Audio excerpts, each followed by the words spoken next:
როცა განათლების კომიტეტზე დავსვი შეკითხვა, ერთ-ერთი ყველაზე მნიშვნელოვანი რეფორმა, განათლების რეფორმა, რომელ ექსპერტებთან იყო გავლილი? პასუხი იყო შემდეგი. თვითონ არის ბატონი პრემიერი განათლების ძალიან დიდი ექსპერტი, თუ სიმართლე გაინტერესებთ.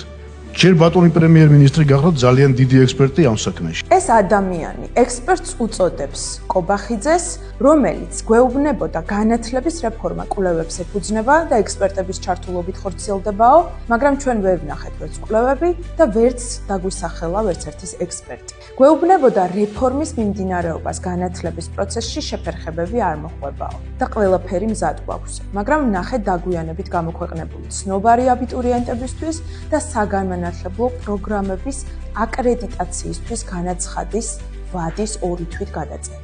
გვეუბნებოდა ტექნიკურ უნივერსიტეტსა და თბილისის სახელმწიფო უნივერსიტეტს გავაერთიანებო და ერთ კვირაში ეს იდეაც უკან წაიღო.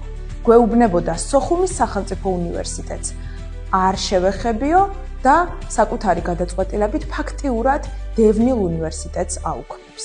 გვეუბნებოდა საქართველოში ბევრი უმაღლესი სასწავლებელიაო, მაგრამ მოწინავე უნივერსიტეტებს ფაქტიურად აუქმებს და საკუთარი ინიციატივით დიპლომატთა აკადემიის შექმნით უკვე მეოთხე უმაღლეს სასწავლებელს ქმნის. გვეუბნებოდა საქართველოში პროდუქტის ფასებს გავაიაფებო, მაგრამ ფასებმა კი არ დაიკლო, პირიქით მოიმატა. როგორც პროდუქტებზე, ასევე საწვავზე, ასევე მანქანების გამბაჟებაზე და რა თქმა უნდა მოიმატა სესხებმაც.